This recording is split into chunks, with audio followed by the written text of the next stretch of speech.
Welcome back to Reliving Retro.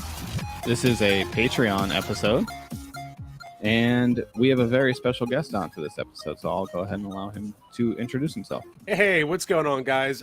Jim here from Drink a Beer and Play a Game.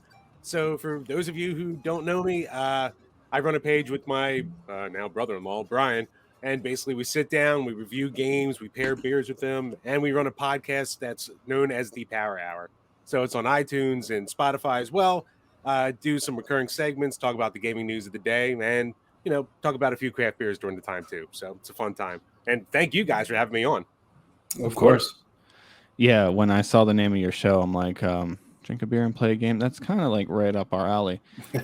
We do a is it biannual, semi-annual? We do 2 beer Olympics every single year. So oh, nice. Yeah, so we try to implement some gaming into that as well. We have a Beerio Kart event, and that one's a lot of fun.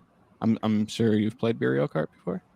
Oh, what is that? Is that the one where you like take a swig after every lap, or I forget the rules of that? So what we do is you have to finish your beer before you finish the race, and the only rule is that you can't drink and drive. So most of us just kind of pound the whole beer at the beginning of the race and then go and race. But sometimes if you're not able to do that after playing like 8 or 9 of them, then you kind of pull off to the side of the road after you've been hit by like a turtle shell or something and try and finish your beer before you cross the finish line. Ah, smart. So between the two of you, who's the champ? Oh, not me. I didn't want to say it, but yeah, I'm all right at it. Well, but catch me on Mario Kart 8, bro. That's true. You're way better at the Switch version, but we play it on the N64. I'm so bad at it. All right, so a little bit of getting to know you questions, Jim. Mm-hmm. What would you say your introduction to gaming is? Maybe your first consoles you've ever played, how you got them, that kind of thing. Oh, it was definitely, I think it was like 5 or 6, and my brother's 11 years older than me. And one day he came home with the Sega Genesis. So It was a bundle that came with Vander Holyfield boxing and Sonic the Hedgehog. So obviously we had the sports games covered and the mascot platformer, and that was kind of it. And since then, I was a big Genesis kid until I got my N64. But actually along the way, my parents were like, "Oh, I see you enjoy video games. We have an old Atari up in the attic." So as like a 7-year-old, I'm playing Atari games. So I think that's why I have like an appreciation for them now too. It seems like you either play them as a kid and you kind of like them, or you never touch them until your 30s and you hate it. Never. Yeah, my parents had an Intellivision, but I never really played that. I grew up playing the NES and the Super Nintendo, and then I got a Genesis, and I got pretty much, I think, just about every like mainstream console growing up. I missed like the Sega Saturn. I don't know how mainstream that is. I mean, it's mainstream in the sense that it's Sega, but it's probably their least selling console, probably. Yeah, I didn't have a Saturn growing up. My best friend did for like a year, and then traded it in for the PlayStation. So yeah, did not last too long. Makes sense. Would you consider yourself a Sega kid, or? Growing up, definitely a Sega kid. But it's weird because I've barely touched a Saturn, and I'm not really crazy about the Dreamcast, which is kind of a unpopular thing to say. But I love the Genesis and I love the Master System, so I'm like half and half, I guess. Gotcha. Okay, that's cool. I mean, I was definitely a Nintendo kid growing up. I had both the Genesis and the Super Nintendo. I played the Super Nintendo way more, but that's also the one I had first, so maybe I just was more comfortable with it. But even now, like going back and looking at like some of the more like comparable games where each console had like a Turtles game, each console had a Castlevania game, and I liked the Nintendo's version of both of those. But yeah, it was just again, better, right? I mean, in my opinion, I don't know. Some people swear by the Sega version of like Hyperstone Heist over Turtles in Time or Bloodlines over Super Castlevania 4. Yeah, but I think Konami for the most part was better on Super Nintendo, so they definitely won that battle. Like the Genesis ones are cool and they're different, but there's something a little weird about each one. Yeah. What would you say your favorite types of games to play are? Like your favorite genres? Lately, I've been doing a ton of beat 'em ups, and it's a genre like I loved as a kid too. So between Shredder's Revenge and Final Vendetta and a bunch of other games coming out lately, I've been playing a ton of that and a ton of shoot 'em ups. And that's like one of those genres I never played too much as a kid, and I didn't really discover a lot of them until maybe 5 years ago in my 30s. So I've just been playing a ton of that. I'm terrible at the genre, but I do have a lot of fun with it. Yeah. Do you also call them shmups? Yeah, I Same do. sense. Yeah. What would you say your favorite shmup is? Probably Musha. Oh, okay. I've never played that one. Have you ever played Ikaruga? Oh God, Ikaruga kicks the shit out of me. I am so goddamn bad at that game. It's hard, Like, right? I've heard it's very, very hard. it is. Like I appreciate what it's going for, and it's a beautiful game, especially for the time. But like I'm lucky if I get past level 2 before I rage quit. Yeah, that's rough. I don't. I guess I wouldn't consider this a shoot 'em up game as much as it's more of like a gallery shooter. But have you ever played Wild Guns? A little bit. That's what I want to go back to more. Oh, it's so good. Yeah, we played that for episode 2 for the show, and it was really, really fun. Ah, nice. I didn't think at this point in my life I could ever squeeze a new Super Nintendo game into like my top 10, top 15 list, and I was really surprised when it made it in there. For sure. Really? Did you guys play the remake that came out a few years ago? No, I haven't played that one yet. I definitely want to pick it up though. It looks awesome, and it's awesome that you can play like 4 players at a time instead of just the 2. Oh wow. Yeah, it looks sick. But I guess on to what we actually played this week, and we played Yu-Gi-Oh! Duelists of the Roses for the PlayStation 2, and like I said, this is from Patreon. So nice. I also have the physical copy. I still have mine from when I was a kid. Do you still have? That's yours from when you were a kid. That's also? mine. That's mine from when I was a teen. Yep. Oh, Do you man, still have the cards that came with it? There's in a binder somewhere. I know I didn't get rid of them when I sold most of my cards, but I did keep those. So they're somewhere. Dang, I didn't know it came with cards. Almost all Yu-Gi-Oh games came with cards, actually. I mean, I don't know, like I don't know if the PS1 ones did, but like the ones that I got for like the Game Boy Advance, those ones came with cards usually. That's really cool. Yeah, I think since they started to come out, they always came with cards. So yeah, it's pretty awesome. I'm surprised like Pokemon didn't really do that. Pokemon's really good at just like trying to get you for money wherever they can, so they're not going to give you any freebies. Yeah, that's fair. I forget where we've been paying for 2 copies of the same game for like what 25 years now. Yeah. True story. Just because they couldn't get 6 Pokemon from the other one or whatever it was, something like that. Yeah. Where did I get that promo Mewtwo from? Is that going to see the movie? Maybe. Yeah, probably the movie. Still got that though. Or else, like back in the day, like they had like I think they had like McDonald's ones or Burger King ones or whatever. They just recently had McDonald's ones too. Yeah, I think they're doing that every year now with Pokemon. Oh, that's lame. But anyway, background info on this game. This story is kind of insane. Jim, do you know the story about this game? I learned history from this game because I didn't know anything about the War of the Roses until playing through this. That was like based off a real event. Yeah, I can tell you for sure that playing through this game as a kid, I had no idea that this story was a real thing. I didn't know anything about it. Anybody who watches the show knows for sure that I don't read stories. I just kind of click through the buttons and I'm like, let me get to that gameplay. But yeah, Duelists of the Roses is based off of an English civil war that took place between the Lancasters and the Yorks, which were 2 15th century noble families that fought for the control of the English crown between 1455 and 1487. It's a pretty long war. Yeah, so it was, about 30 years or so. And this war also served as inspiration for Shakespeare's multiplay historical epic known as The Wars of Roses, which I guess is where it gets that name, The War of Roses, from. Oh. And that play inspired Game of Thrones, which I thought was really cool. And then I was like, oh, so was Yu-Gi-Oh on top of, like, did Yu-Gi-Oh like have this whole idea before like George R.R. Martin did? Oh. No, the Game of Thrones was released 1996 and Yu-Gi-Oh was released in 2003. So I wasn't sure how far off that was, so I had to look it up. But I thought that this was hilarious that they had Yu-Gi-Oh characters playing the part of like actual historical figures. That's weird for me. English and French noblemen. Yeah. Played by Tristan. Yeah, it's really, really weird. So Yami Yugi plays the part of Henry Tudor, which is Henry VII. And there's even a point in the game where he's like, hi, my name is Henry Tudor. And but that name is kind of becoming a little tiresome to me, so you can just call me Yugi. And I just thought that was hilarious that they said that. Jim, did you watch the anime growing up? A little bit. I watched through, I think, GX, that whole era. Okay, see, See, I didn't watch Yu-Gi-Oh at all as a kid. I only played the Wow. card game and the video games about the cards. So I had no idea who any of these characters were really, except for, from the games. But Yaiser, you watched it, right? Yeah, I watched it before I even knew like they had cards. Oh, really? Because I remember thinking like, oh man, I should just make these cards. And then like I remember walking through like Walmart with my parents one day. I was like, that was my idea. They stole my idea. But really, the cards were probably out way before the fucking show Yeah, was. I'm sure.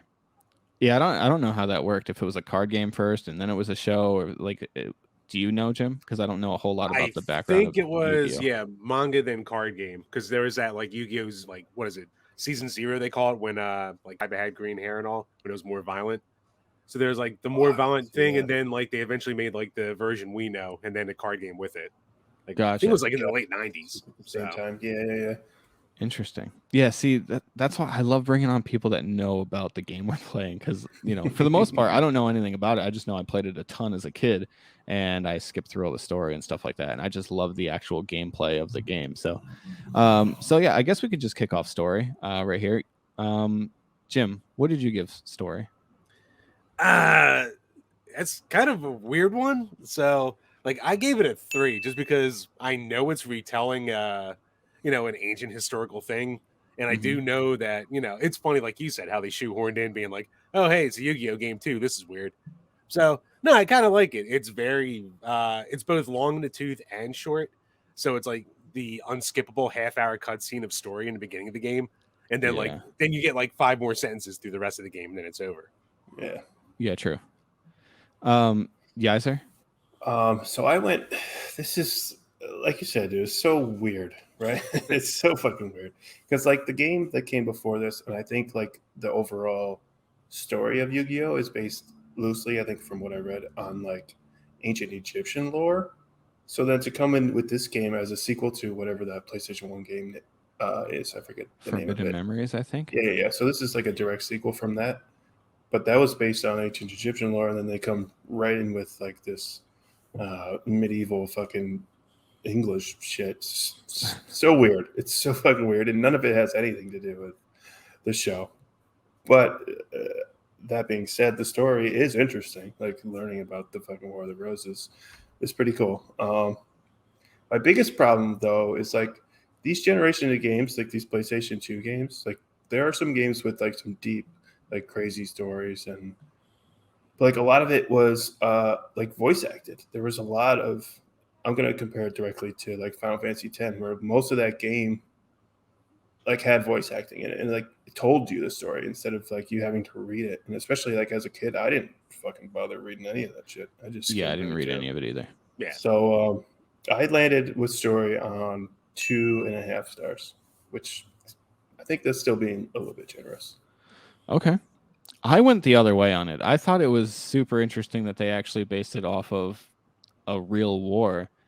And I don't know, I felt like they made it really interesting for some reason. Like it made me interested enough to actually look up the history of the war. I watched like a 20-minute YouTube video explaining what happened in the war and what the war was all about.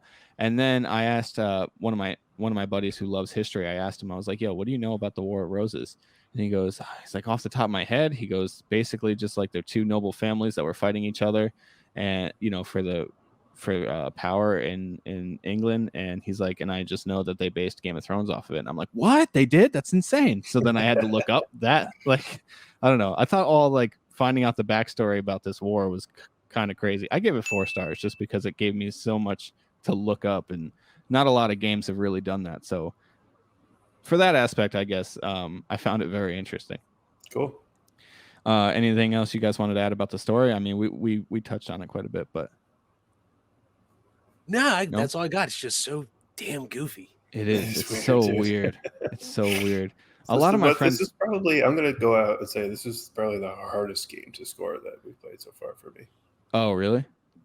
Because it's just weird. It's just a weird game, but I like it. I played the shit out of it. I really like it. Yeah, it is weird. All right. So gameplay then. Yaiser? Gameplay, and again, I'm knocking it down for like it.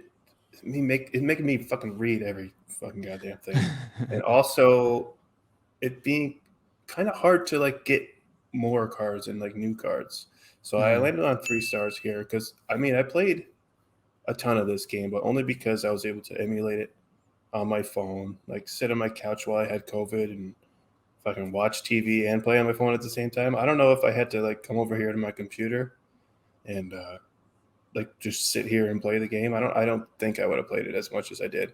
So like the convenience I think is why I played it so much, but I did enjoy it. So I'm going with 3, which isn't a bad score, but it's Yeah, I was surprised. I think we started playing this game on Sunday, something like that. You had texted me on like Monday or Tuesday saying you already made it through like the first half of the game, and I was pretty surprised that you were able to fly through it that quickly.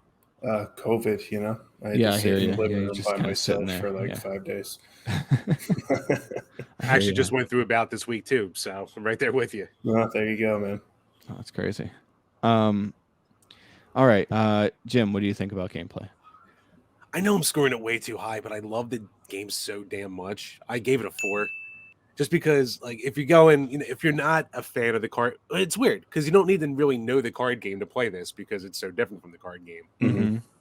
But it's also like, as a card game itself with its own little gimmick, I think it does its job well. Like, it's definitely different from, like, say, the Pokemon game or any of the normal Yu-Gi-Oh games or even a ton of the other ones. Like, to be like a grid-based strategy card game, just like the story, it's like kind of weird, but like for what it goes for, I think it does a good job. Yeah, like, are there any other games that you can compare this gameplay to? Because I'm not big into like turn-based strategy RPGs or whatever, but I feel like it's like in that realm, right? Like it's like a Final Fantasy Tactics or something type of deal, yeah. Kind of, yeah. So it's like it's weird, and it has like those type of elements to it and then it has like the fusions, which are so awesome. When I was a kid, I used to have a sheet of paper taped to the side of my TV, and I would just play like the same opponent over and over and over again and just try different combinations of monsters. Like I would lose so many battles doing it that way, but I just wanted to know all the different combinations of cards that I could get, and I would just write them down on the piece of paper that was on the side of the TV. Man, Jim thought he gave the a high score. I'm giving it a 4.5. I love this game. I love the gameplay. I think it's so good. Man, like I've been hooked playing it, and I know I'm gonna keep playing it. Like when I'm done recording this, I remember, and again as a kid, like I just remember, I would play it over and over and over again, trying to get new cards. And that is the one thing I'll knock it on. I think that Yaiser has a really good point. Is that trying to get new cards in this game it's tiresome. It's awful. Dude, I spent like a good year trying to grind just to get one fucking Blue Eyes in this game. Like I just wanted a goddamn Blue Eyes so bad, but you could only get in the slot machine by getting 3 of one of the cards together. Like, Actually ended up in this playthrough, I ended up getting all 3 pieces of Gate Guardian, which I thought was pretty cool. Oh, nice. Yeah. It's never got to summon them though. Yeah, getting cards, because if you guys are like aren't familiar, if you haven't played the other Yu-Gi-Oh games, like just the regular card game, normally after you win a match in like a normal card game, you'd get like a pack of cards, and you would just open up the pack and whatever, that's what you get out of it. So yeah, in this game you have to kill the monsters that you have a chance to win in the slot machine. So not even killing them doesn't guarantee that you'll get them. You just have to end up landing them in the slot machine. So yeah. How many false traps did you guys get? Oh my god. A lot of false traps. So that's another thing too. You can't kill your opponent too quickly, because if you do, you don't get hardly any cards. I think if you kill your opponent without killing any of the monsters, like where you just go straight for the leader, then the only card in there is the leader's card. And then all fake traps or whatever. But I guess that if you do it that way, there's one positive. You could reincarnate cards a little faster. Yeah, you could. You can reincarnate every 5 battles or whatever. Yeah, the reincarnate thing is pretty cool too. So so reincarnating in that game is like you take a card and you want to reincarnate like one of the better cards, and then you get 3 new cards from that. That's probably the best way to get new cards, honestly. For sure.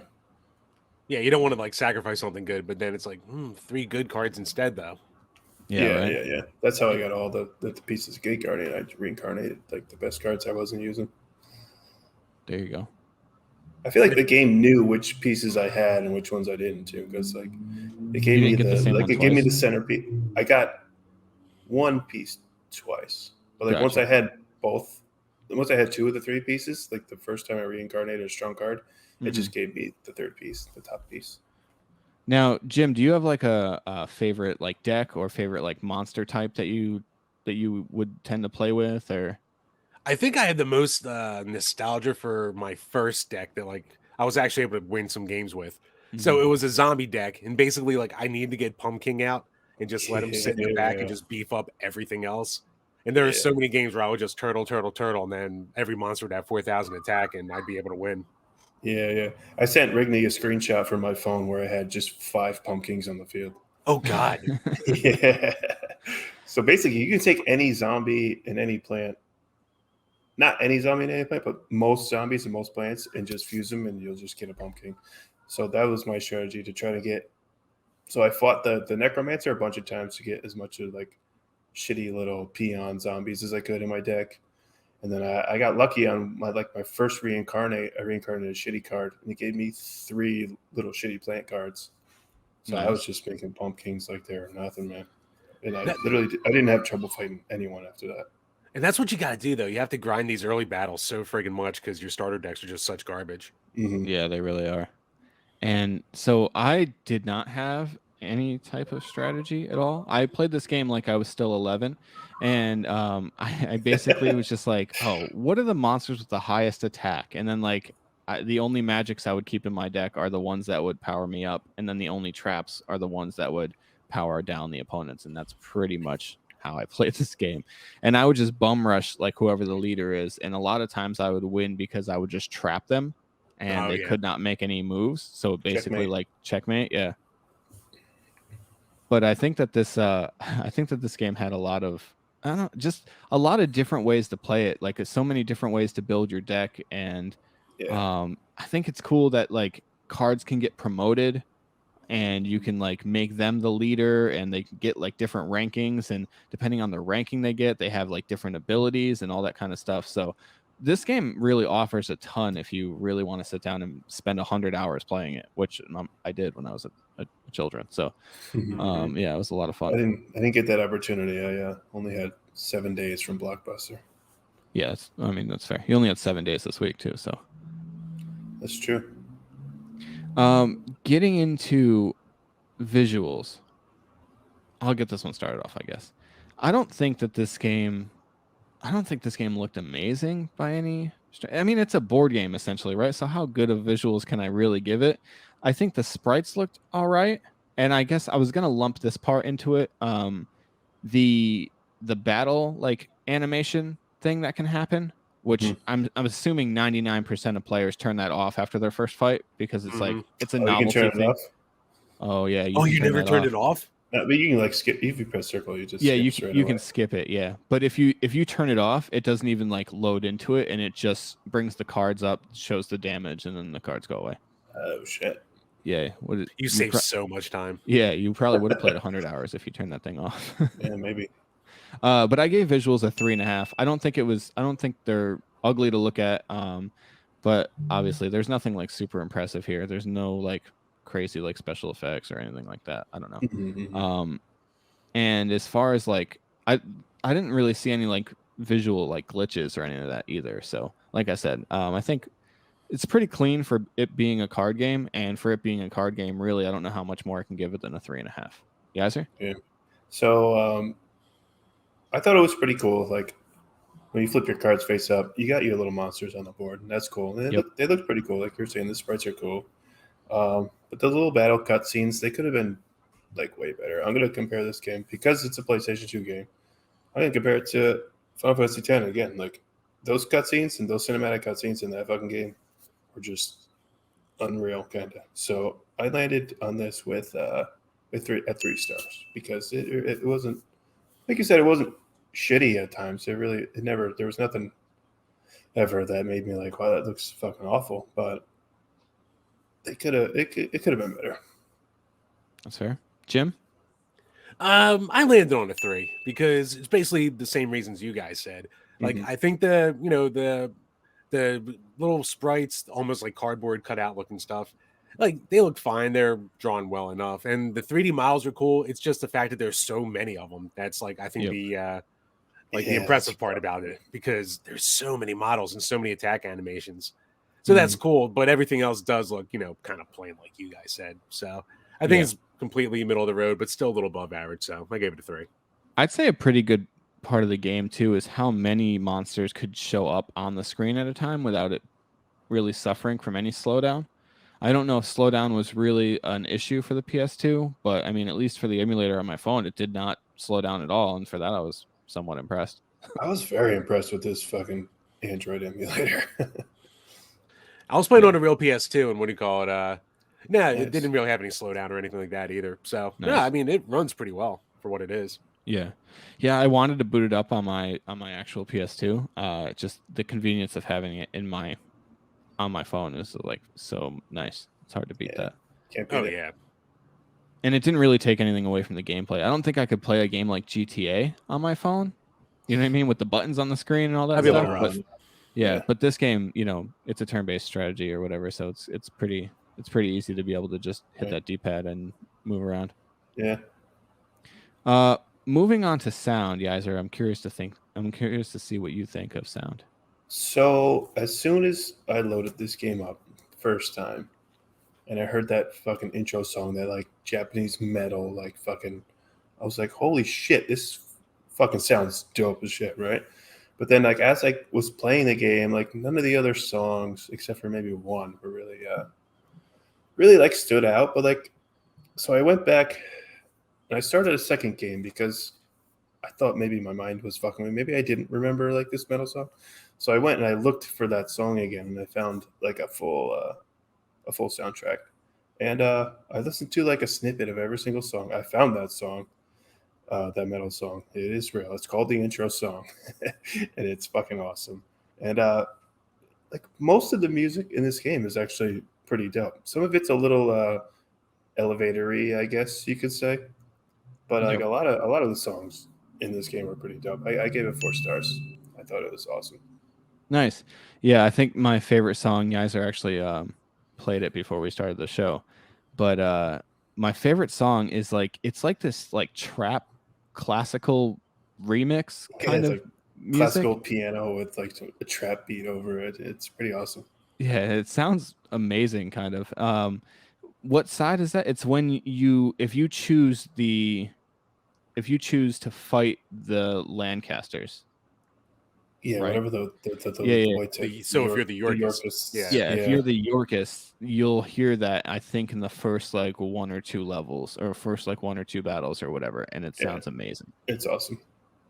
I gave sound a 3.5. I knocked it down a little bit because it's weird, I guess, and I'm knocking it down for sound because it didn't have voice actors, but I felt like for the PS2 it probably should have had voice actors. Yeah, So I don't know. Maybe I'm being weird for knocking it down in sound for sound it never had. I didn't knock it down for sound. I knocked it down in other categories for that. Yeah, that's fair. But yeah, I gave it a 3.5. I liked the music that I heard. The sound effects were just kind of, they're all right. Nothing was annoying about it. So I gave it a 3.5. I think it's definitely fair. Jim? Oh, if I was being fair about it, I would give it a 3.5. But I fucking love the music in this game. I gave it a 4.5. Like I Nice. know when as soon as you said elevator song, I knew exactly which one you were talking about, and I think that's like the main theme when you're playing the Lancaster sides, I guess, and Yugi's side basically, and it's like kind of jazzy and funky at the same time. But when you say elevator music, it also has that vibe too. Yeah. But like everything else, it's like you have the metal song you talked about, and like all the orchestral shit that's in here too. Yeah. Like there's no reason there shouldn't be any like voice samples, or they could have so many more sound effects than they do. But God, the music's so good. The music is really good. Yeah, it is. Yeah. I had it at a 4 and then was like, oh man, if they just had like a little bit of like voice acting, because how cool would it have been to have like the voices from the show? Oh yeah, dude. Like if I think was it able easily to- done it too. Like Oh, for sure. like the fucking the Dragon Ball games, they milk their voice actors to death with everything they have them do for all the games and shit like that. Yeah, right. Yeah. It's crazy. And it's funny that you were talking about Shredder's Revenge too, because that's the first time that the original Turtles have ever voice acted in any of their games. Really? Yeah, I thought that was awesome that they brought back the original 4 Turtles voices, like from the cartoon from the 80s. Mm-hmm. Yeah, they definitely sounded older, but it did sound cool hearing them. Yeah, I just thought it was a really cool nod to like anybody, because really, if you're buying that game, for the most part, I mean, Ninja Turtles is pretty popular now, but like, I don't know, just that whole style of game was just especially for the style, it's made for us. Yeah, it's for sure made for 90s babies. But yeah, I gave it a 3.5. Like I said, man, I really do love that music. It's really good. Aged, I'm gonna kick it off with Aged really quick. I gave it a 4.5. I felt like this game aged really, really well. Yeah, the graphics I can live with. I think it's fine for PS2 era. I think the sound is all really good for the era, especially, and the gameplay.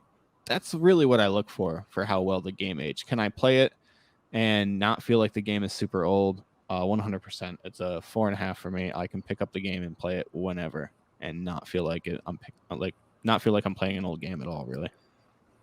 Yaiser? Wow. Okay. So I feel a little differently. That's and fine. I think this is the category where the no voice acting took the biggest hit. I gave it. I'm gonna change it. I'm gonna bump it up a little bit. I'm gonna give it 3 stars. I'm gonna give it 3 stars because you're right, dude. I played this game and it was fun as shit. I played for hours and hours on my phone, just sitting out there on my couch. But the biggest thing that made it feel old is that like I still gotta fucking read all this shit. Like it's so wordy. That's fair. And it doesn't say any of it to me. Like I gotta read a novella in order to understand what's going on in this game. It feels a little old to me. So I think I docked it a little bit for that. I think that's fair. However, I do agree with Jim's point in the sense that all of the words are at the beginning, and then once you really start playing the game, there aren't a lot of words you have to deal with. That's true. I just wish you could skip it. Jesus. I know. Yeah. And God forbid you accidentally hit training. Like, oh, do you want to hear how the game works? No. Yeah. And then you hit yes, and then you're sitting there for another extra 20 minutes. 20 minutes is being polite, I think. Did you do the training? I went through the tutorial battle. Oh, God. Yeah, 20 minutes is being polite. I think it was probably 40. Yeah, I didn't because I've played the game before. I did too, but I got it. It was a long fucking time ago. I only had it for like 5 days. Fair. I had to. I didn't remember how to play. Jim, how do you feel about how it aged? Nah, I'm with you with the 4.5. Like, let's go. It's just, dude, it's just a timeless game. Like, you're not going to get held back by control because it's super simple and the gameplay is like simple but deep enough. It's like, it's just timeless. Like, it can fit into any era. And I even think like the crappy models for everything, it kind of works because it's a Yu-Gi-Oh game. Like, what do you expect? So, right? At least it wasn't like trying to go for realism back then. So, yeah, like I don't expect crazy graphics for a card game anyway. So I don't feel like, visuals, like a lot of times when you look at like how a game aged, right? Like PS1 games in particular usually age pretty poorly because of how bad the 3D graphics were. Obviously Nintendo 64 as well. Just that whole era of 3D games just looks really bad now. And we always say that Super Nintendo games, like Sega Genesis games, that 16-bit era, like for whatever reason, ages really, really well. Like everything, the sprites all just still look beautiful on the screen. For sure. But I didn't feel any of that with this game. Like I felt that this game aged just as good as the 16-bit era, in my opinion. Oh, so that's I'm right there with you. The 5th gen age probably the worst out of anything, but yeah, this just aged so well. I love it, man. It's so good. Did you guys have like favorite monsters, like, and maybe not even necessarily in this game, but just talking Yu-Gi-Oh in general? Did you have favorite cards? Yeah. Jim, you can go first if you like. I mean, I always had a soft spot for the Magnet Warrior cards that came in here, even though they all kind of sucked. Like, they weren't really usable, but I always try to shoehorn them into like decks when I'll be playing with my buddies. But I mean, I'm a fan of like all the big. I always kind of liked Red Eyes Black Dragon just because like he was the crappier dragon who wasn't really good, but they threw a bunch of stuff out to try and make him usable so you could use him from the show. So I was always a fan of him and just a fan of Joey. Oh, he looks so dope. I remember there was this one episode where they fused Red Eyes Black Dragon with Summon Skull, and I was trying to remember the other day what the fuck the name of that dragon was, but I couldn't. Black Skull Dragon. Yeah, Black Skull Dragon. That thing was. I used to do that fusion all the time in this game when I was a kid. Because when I was a kid, like my main, like I would always try and have dragons in my deck. Like that's all I wanted was just a deck full of dragons. And I remember like what was it, Black Meteor Dragon, and just dude, all the dragons look so sick in this game. That's the one thing I was like, Yu-Gi-Oh got it right when it was like, let's make some cool looking monsters, and Pokemon was like, we'll have like 4 cool looking monsters, and then all the other ones look like types of pillows. Well, we just got Bread Dog. Yeah, Bread Dog. Yeah, dude. Sometimes I look at Pokemon and I'm just like, what are they doing? Like, come on, man. Wasn't one time one just like an trash can or something? Oh, what's its name? Garbodor or something like that. It's a trash bag. Trash bag, yeah. Yeah. Oh, yeah, that's it. In Pokemon Go, I literally renamed it to trash bag every time I call it. And then, yeah, they have like ice cream cones. It's just ice cream cones. There's 3 of them. Yeah. You know, how do they evolve? It's single scoop, then double scoop, then triple scoop. Anyway. Of course it is. They have candles. It's so weird. I mean, whatever. Pokemon's got Pokemon stuff, but Yu-Gi-Oh! Almost all the monsters look amazing in this game. Yeah, for sure. I loved it. All right. Yaiser was the lowest on this game at a 3.1. Jim was in the middle at 3.8. And I was at a 4. Wow. Oh, 4 flat for this one. That's big, dude. You think? 4? Yeah. I mean, out of 100%, right? So Yaiser, you were at 62. Jim was at 76, and I was at an 80%. Mm-hmm. That's pretty fair. That's a very good game. This is one of my favorite PS2 games of all time. Wow. Yeah. On our page, what do you call it? At the end of like the year, we try to remember to do it every year, but we'll do like our top 20 games of all time, and it's like, you know, changing lists as we play more stuff. But I always make a point to put this game at number 20, no matter what. That's awesome. Like, it deserves to be any higher, but like I can't not have this on a favorite list or a game list for me. Right? Like that's the thing, is like I'm not saying this is better. Like this isn't necessarily like a more well-made game than like other PS2 games, but it is for sure like one of my favorites. It'll never not be in my top 10 PS2 games. That sounds crazy, but it's in there. I don't care what anybody says. Yeah, that's cool, man. Yeah, thank you. I appreciate that. All right. So, before we get into randomizing our next game here, Jim, we normally ask the guest if they can recommend a game for us to put on our master list so we can eventually get to it. And so kind of wondering, basically anything before the Wii, Xbox 360 and PS3 era.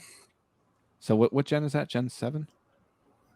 Yeah, that's Gen 7. Yeah, so anything. Just think about before you could hook up an HDMI cable. Basically. All right. Yeah, so if you have any sort of recommendation for us to add to that. Have you guys ever done General Chaos on the Genesis? No, we haven't played any Genesis games yet. Really? Yeah. All right, because that's like a cool it's another like tactical game, but it's like, you know, pure like army positioning and stuff like that with 5 different units with like, you know, all their pluses and minuses and crap like that. Cool. So that's like, it's got a really tough single player game, and it's a lot of fun if you play it with a buddy too. So if you guys can meet up. Nice. Yeah, for sure. We've played some of these games together. Wild Guns we played together. We have the art playthrough on YouTube. Mm-hmm. And it's a lot of these games are a lot more fun, right? If you can play it with a buddy. I was even going to say like Yaiser had COVID this week, unfortunately, but it would have been dope to get together and record gameplay of us playing against each other in Duelists of the Roses. I thought that would have been pretty fun.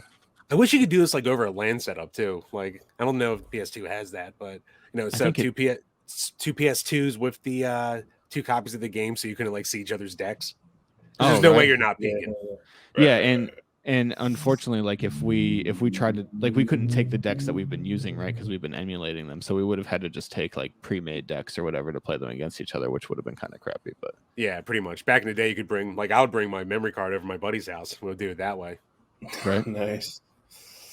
All right, so now we're gonna get into randomizing the next game, and let's see what it's gonna be.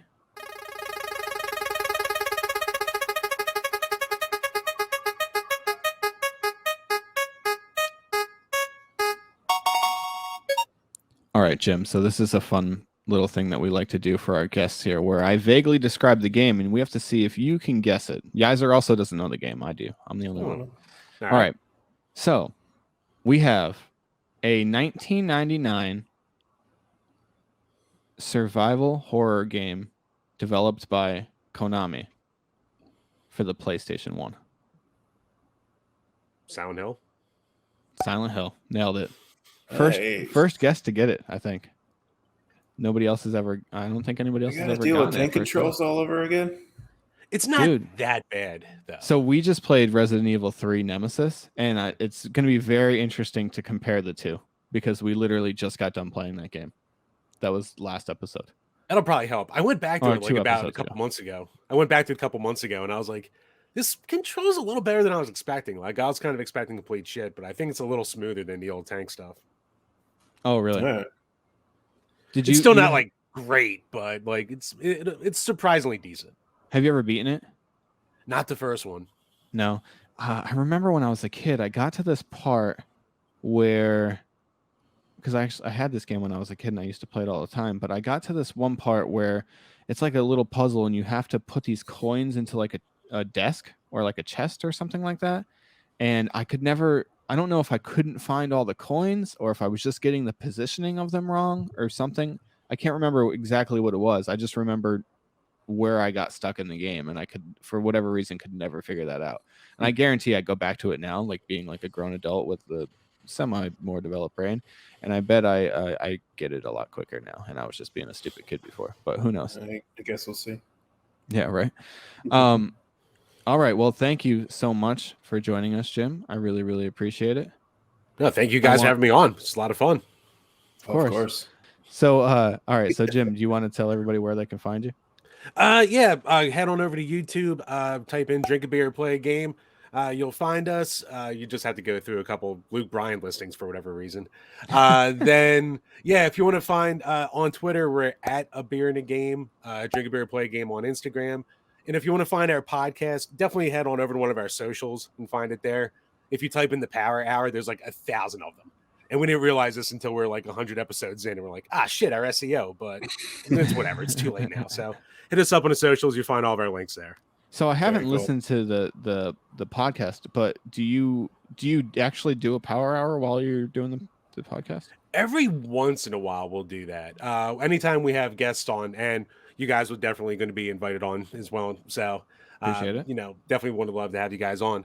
But we leave it up to the guests when we have guests. We're like, hey, we can do a drinking Power Hour and go through a bunch of songs we all love, or do a more normal one. And everyone, for the most part, it's like, I have work tomorrow. I'm like, yeah. I mean, if you catch us on a Friday or something, I'm sure we're down for a drinking Power Hour. We can make this work. We normally record on Mondays, but for a special drinking Power Hour, yeah, we can make that work. I'll drink it on Monday. I don't give a fuck. Same here. We have to do it ourselves half the time. Yeah, but for the most part, it's just like a normal gaming podcast. We talk about some of the news of the day. We answer questions from our patrons. We talk about what we've been playing, what we've been drinking, all kinds of good stuff. So cool. Awesome. Cool. Before we head out of here, I just want to say, if anybody wants to join the Patreon, it's $5 a month to support. You can recommend a game for us to play. It's gonna be a lot faster to get to playing that game if you do it through the Patreon, because our master game list is super long. And for this season, we are going to give away one of the games that we've played so far. And so through 4 episodes, we've gotten some pretty good games to give away. Just announced that Silent Hill is being played next week, so another really good game to potentially win. So it's a big money game now too. I know, it's like $100 or something like that, right? I was upset when that one was drawn. No, I'm just kidding. No, it's a great game, so I can't wait to play it. But yeah. the expensive games. I'm like, okay, well, we're getting kind of crazy here. This is why we have the Patreon, I guess. Yeah. No, but it's all in good fun anyways. But yeah, so course. definitely go check out Drink a Beer, Play a Game, and hopefully we'll be on there drinking beers at some point soon. Oh yeah, definitely. Cool. All right. Take care, everybody. See you guys. Peace.